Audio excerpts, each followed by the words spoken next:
Hey guys, what is up? It is the Fast Break Report here, bringing you guys another vlog. So, interesting development in the last hour or so.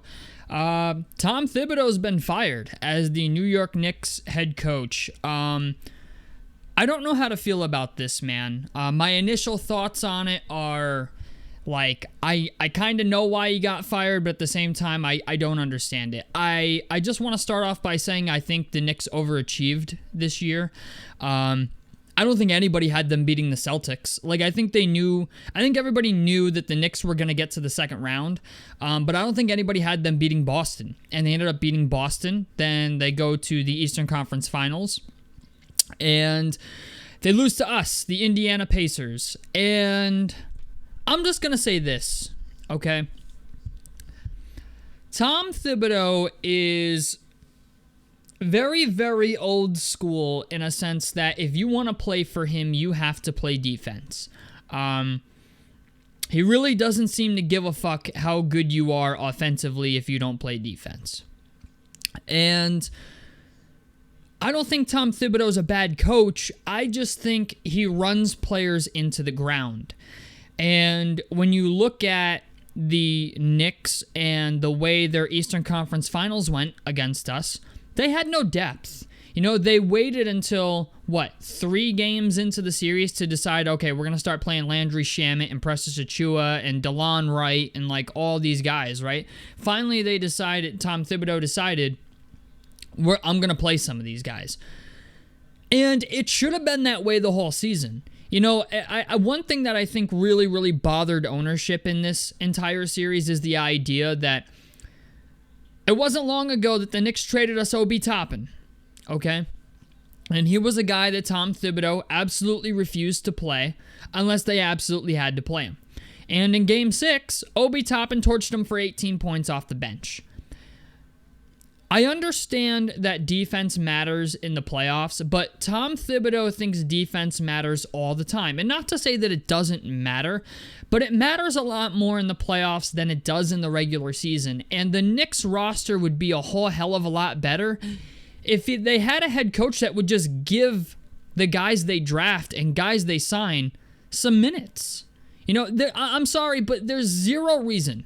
There is zero reason and zero excuses for why Mikal Bridges and OG Anunoby and Josh Hart should be playing 45, 42 minutes a night during the regular season, okay? I could understand it more towards the end of the season, like you're playing for a playoff spot, maybe you want a specific seeding, right? I could understand that. But it doesn't make sense to me when you're 20 games into the season and Mikal Bridges has got to come into Tom Thibodeau's office and say something that, like, bro, you're playing me too many fucking minutes.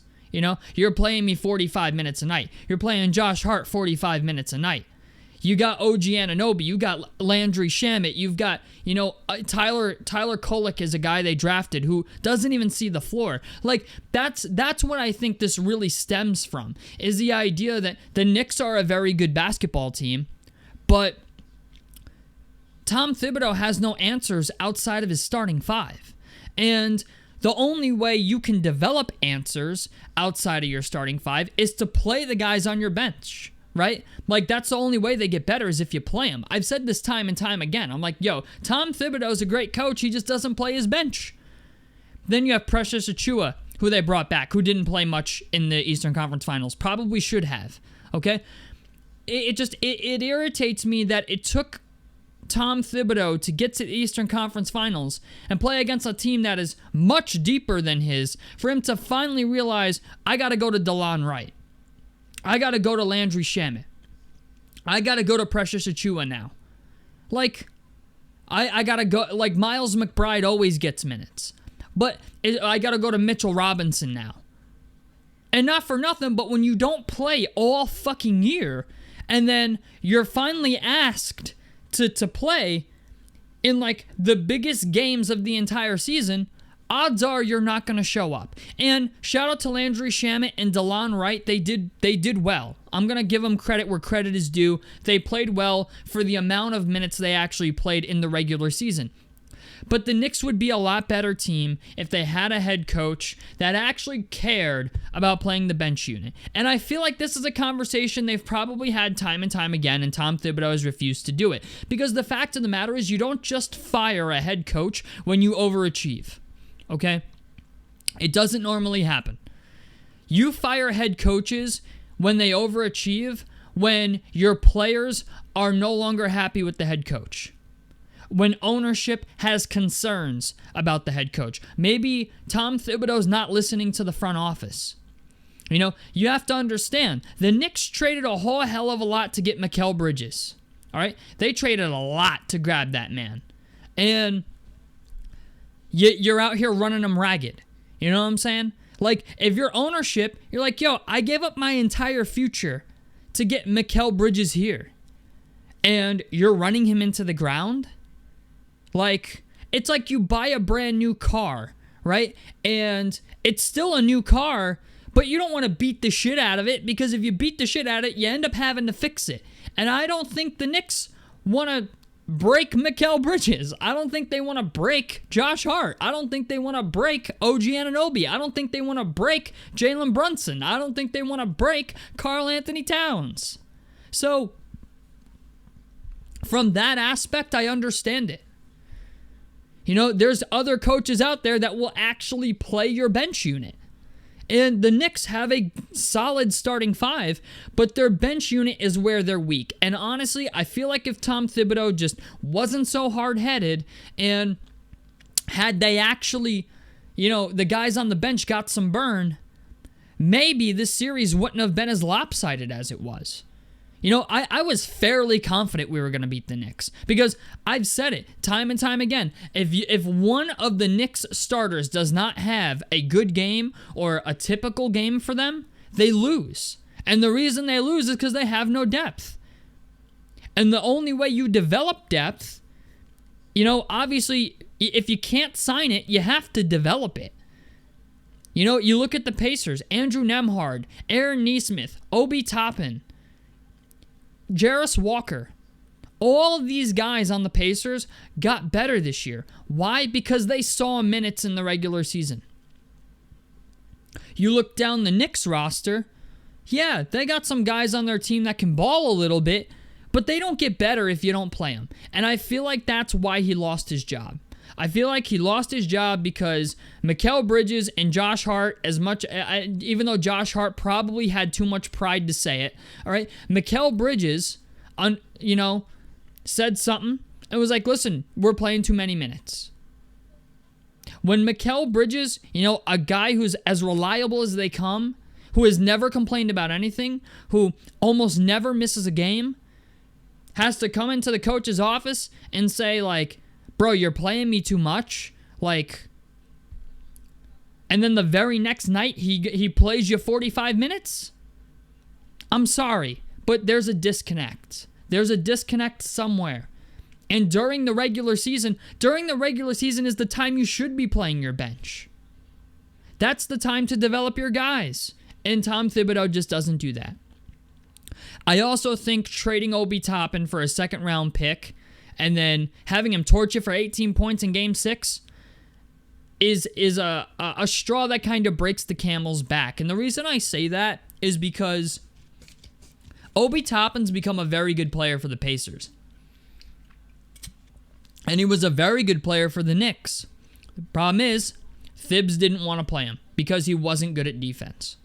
And honestly, Obi Toppin's not a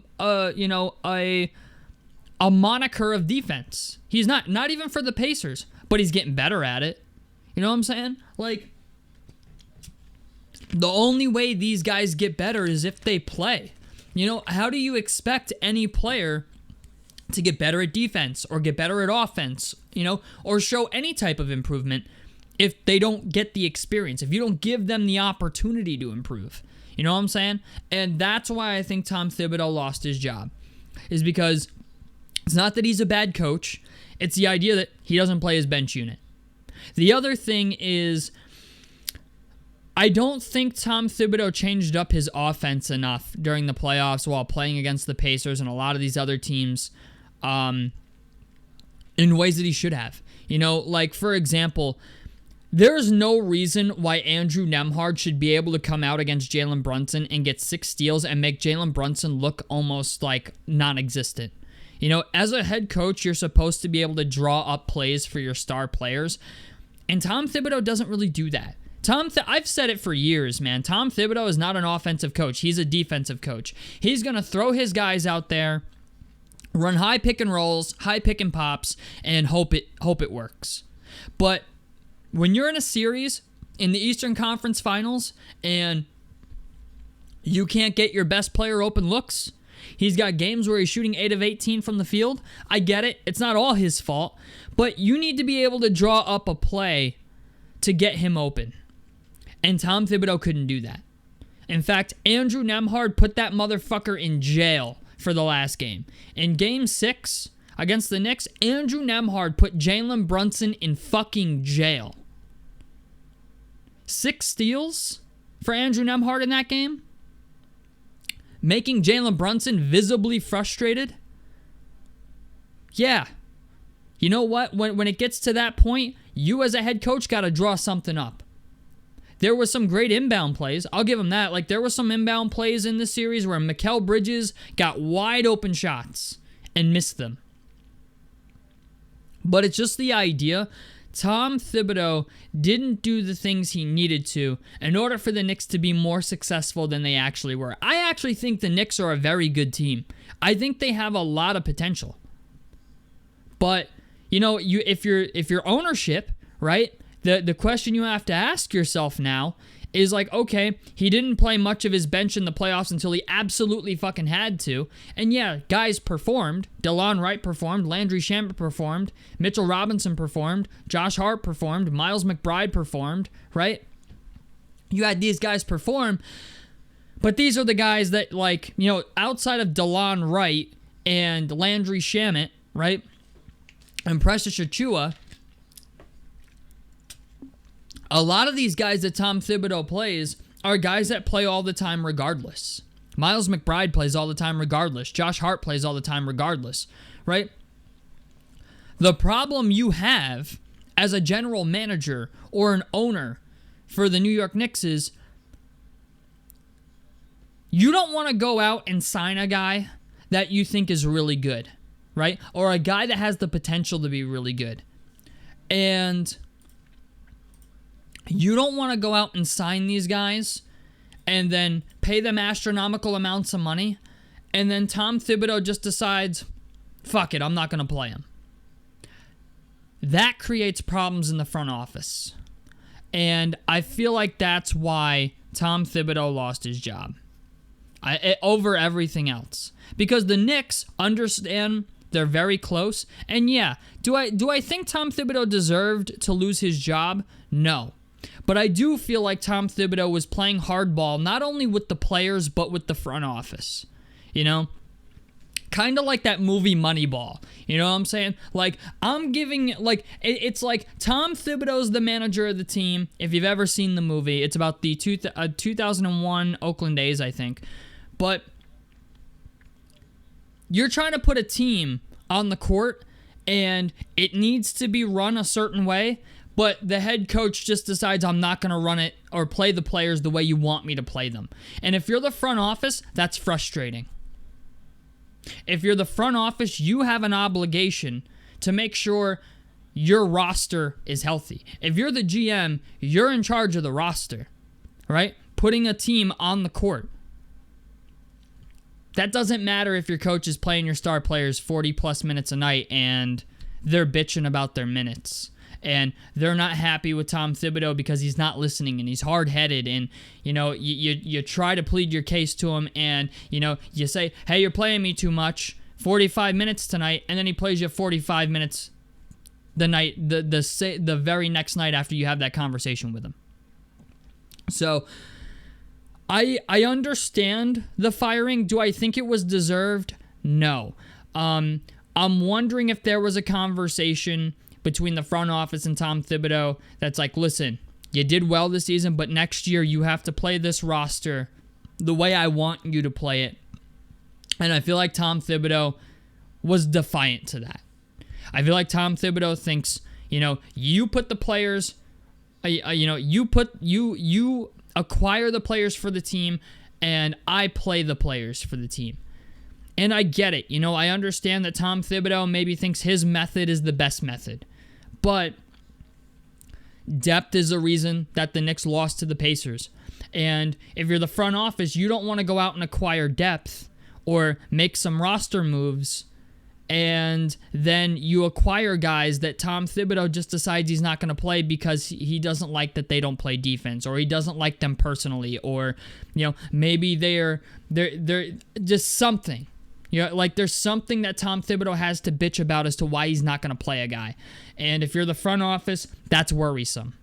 If you're the front office, that's very worrisome. That you could go out and sign guys that you think are very good, and you have a head coach that ain't just refuses to play them.